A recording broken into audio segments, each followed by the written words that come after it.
As you probably already know, Apple just had their annual September event where they released their new Apple Watch Series 6, and they did something this year that they usually don't do. They released a budget Apple Watch SE model alongside the premium Series 6. And to make choosing a new watch even more difficult, they're continuing to sell the Series 3 model, which is now on sale on Amazon for only $169, making it $110 less expensive than the Apple Watch SE and $230 less expensive than the Series 6. The point that I'm making is that it's probably never been more tough for new Apple Watch buyers to choose the right model for your needs and your budget, or potentially for your child, thanks to the new Family Setup feature, which I'll get into in just a minute. So what I'm gonna do in this video is explain every single difference between those three Apple Watch models, and then I'm gonna recommend one for each different use case, doing my best to make sure that you don't make any purchasing mistakes. So before we jump in, be sure to check out our premium Apple product hoodie down below to keep you nice and warm and cozy as these final days of summer are slowly fading away. Oh, and by the way, thank you guys for getting our video from yesterday on YouTube's trending page. Definitely check out that video if you already have an Apple Watch and you're thinking of upgrading to the Series 6. Now getting back to the difference between the three Apple Watch models, the biggest visible change is the available finishes.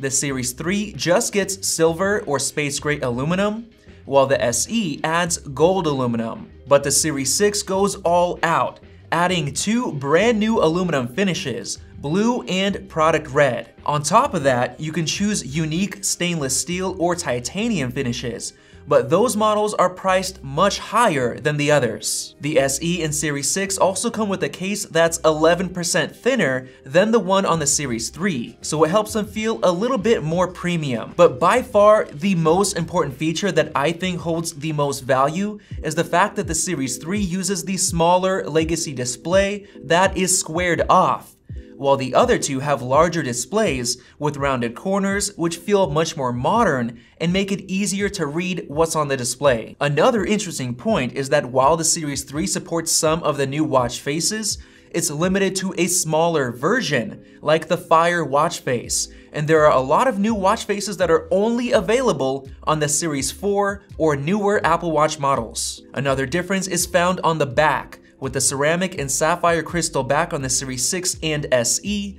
instead of a composite back for the Series 3.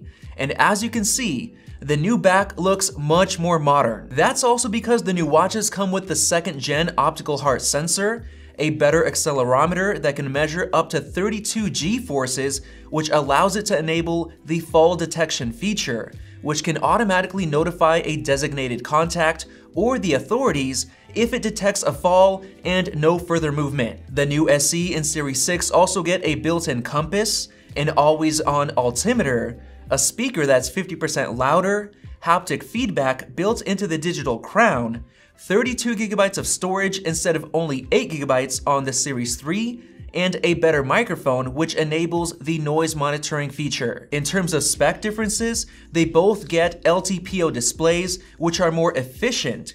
They both get Apple's updated W3 wireless chip, which is also more efficient.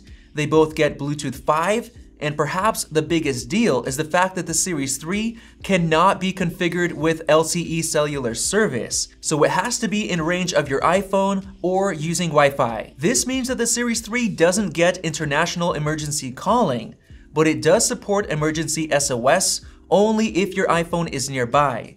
The Series 6 and SE can do this by themselves if you buy an LTE model. And because of that, you can use Family Setup, which means that you can set up an Apple Watch without requiring an iPhone, which is perfect for kids. In terms of performance, the Series 3 comes with the S3 chip, the SE gets the S5 chip, and the Series 6 gets the S6 chip. We personally found the S3 chip to be a little bit too slow, with the S5 being perfectly smooth, so we're not sure if the brand new S6 chip in the Series 6 is gonna make that big of a difference in the real world. Surprisingly, all three of these models have the same 50 meters of water resistance. They can all notify you of any heart rate discrepancies, and they all have the same 18 hours of rated battery life. As far as the bands, they all support the same ones, even the brand new Solo Loop. But since the case on the Series 3 is slightly smaller, you should probably order a slightly larger band to account for the difference. Now, before we finally get into our Apple Watch buyer's guide, there are a couple of features that are exclusive to the Series 6 that I want to mention. It of course gets the always on display, which stays dimly lit instead of simply shutting off when it's in standby mode. And it's now 2.5 times brighter than on the Series 5 when in always on mode. It also gets the exclusive ECG test feature and the brand new blood oxygen measurement feature, which can be a huge deal for people with health issues. On top of that, it's the very first Apple Watch to support the 5 GHz band Wi-Fi connection, and it's the first to get Apple's new ultra-wideband chip, which could enable some really cool features down the road. So there you guys go, there are all the differences between those Apple Watch models, and with that, let's get into the buyer's guide. If you're someone who really cares about the fashion aspect of owning an Apple Watch, and you don't really have a limited budget, then the Series 6 is probably the best choice for you because it comes in the largest variety of finishes. So you can, for example, get a gold stainless steel case and a matching chain link band, which looks very premium. On top of that, the Series 6 supports the always-on display, making it look more like a real watch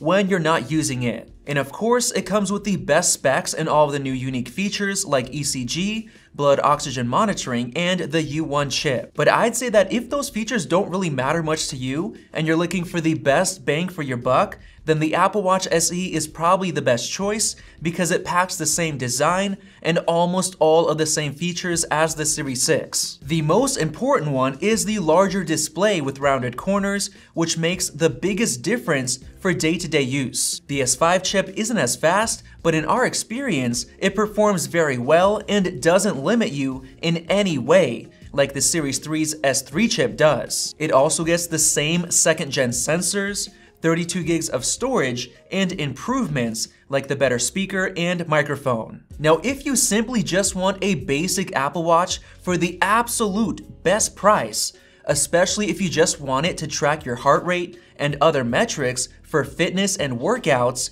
you really can't beat the $169 sale on Amazon, which we have links to down in the description below. You can still use all of the same bands, but you're limited to the silver and space gray aluminum finishes. You don't get the full selection of watch faces, but you probably don't mind if you're going with that model. You don't get the best specs, like for example, Bluetooth 4.2, the older W2 chip, and just 8 gigs of storage, but that probably doesn't matter that much to you if you just need a simple Apple Watch for a great price. However, there is one major mistake you need to avoid if you're considering the Apple Watch Series 3. If you're thinking of getting it as a gift for an elderly person, or if you're buying it for your child to take advantage of the new family setup feature, the Series 3 is not gonna cut it because it doesn't support LTE cellular service, so they'll have to have an iPhone to set it up. This new feature is absolutely great if your child is not quite old enough to have their own cell phone, but you still want to keep track of their location and be able to call them at any time, knowing that they can pick up your phone call right from their wrist. And for that, the new cellular model of the Apple Watch SE is the absolute best bang for your buck, starting at $329, since service providers charge significantly less per month to connect a smartwatch compared to a dedicated smartphone line. And your kids will also get the added benefit of all of the fitness features, which can help encourage them to exercise. But if your child or an elderly person has certain health issues, it may be a good idea to get the Series 6 model to take advantage of the blood oxygen monitoring and ECG testing features, but that does bring the price up to $500 instead of $329 for the Apple Watch SE. So with all of that said, if this video helped you make a purchasing decision, you can find links to each of those watches down in the description below. But if you're still unsure, you can comment your specific situation down below and we'll help you out.